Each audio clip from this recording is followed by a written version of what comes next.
About 5 years ago, I lived downtown in a major city in the US.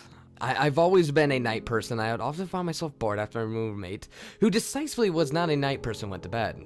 To pass the time, I used to go for long walks and spend my time thinking about, happenings in my life and other events that may be, just going on. I spent 4 years like that, walking alone at night, and never once had I had a reason to feel afraid.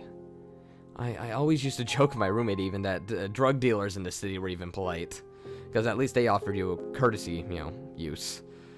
If, whatever though. But all that changed in just a few minutes in one evening. It was a Wednesday, somewhere between 1 and 2 in the morning, and I was walking near a police-patrolled park, quite a ways from my apartment to be exact. It was quite a night. Even for a weeknight, very little traffic, and almost no one was on foot. The park, as it was most nights, was completely empty. I turned down the short side of the street in order to loop around back to my apartment. That's when I first noticed him. At the far end of the street, on my side, there was a silhouette of a man dancing. It was a strange dance, similar to a waltz, but he finished each box with an odd forward stride. I guess you could say he was dance walking, and he headed straight for me.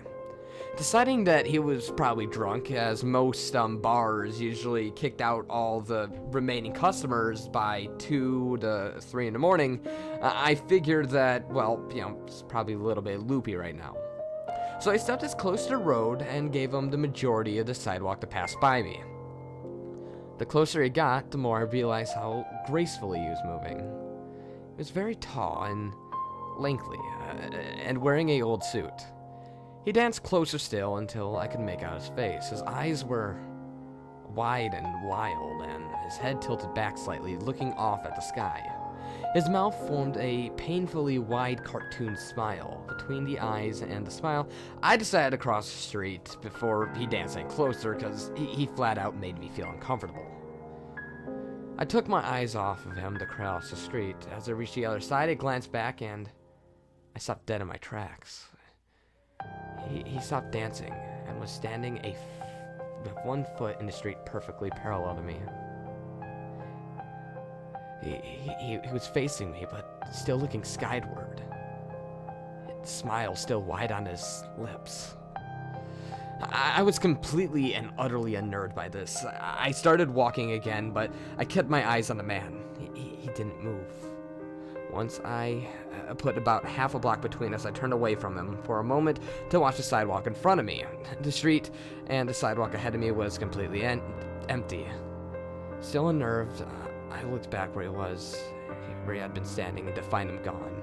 For the briefest of moments, I felt relieved, until I noticed that he had crossed the street and was only slightly crouched down. I couldn't tell for sure due to the distance, but I was certain he was facing me. I had looked away from for no more than 10 seconds, and it was so clear that he moved fast. I was so shocked that I stood there for some time, staring at him. Then he started moving towards me again. He took a giant, exaggerated, tiptoed step as if he was a cartoon character sneaking up on someone, except he was moving very, very quickly. I like to say at this point I ran away or pulled pepper spray or my cell phone or something like that, or anything at all, but I didn't. I stood there completely frozen as the smiling man crept towards me. And then he stopped again, about a car length from me, still smiling his smile. I still looking to the sky. When I finally found my voice, I blurted out the first thing that came to mind. What I meant to ask was, "What do you want?" in a angry, commanding tone, but what came out was a whisper of, What? Regardless of whether human or not, regardless whether humans could or could not smell fear, they can certainly hear it. I heard it in my own voice, and that made me only more afraid. But he didn't react to it at all. He just stood there smiling. And then, after what felt like forever, he turned around very slowly and started to walk away. Just like that, not wanting to turn my back to him again, I just watched him go until he's far enough away to be almost out of sight. And then I realized something. He wasn't moving away anymore, nor was he dancing. I watched in horror as the distant shape grew larger and larger. He was coming back my way. This time he was running. I ran as well. I ran until I was off to the side of the road and back onto the better lit road with sparse traffic. Looking back at him behind me, he was nowhere to be found. The rest of the way home, I kept glancing back over my shoulder, expecting to see his stupid smile, but he was never there. I lived in that city for 6 months after that night, and I never went out for another walk. There was something about his face that always haunted me. He didn't look drunk. He didn't look high. He looked completely and utterly insane.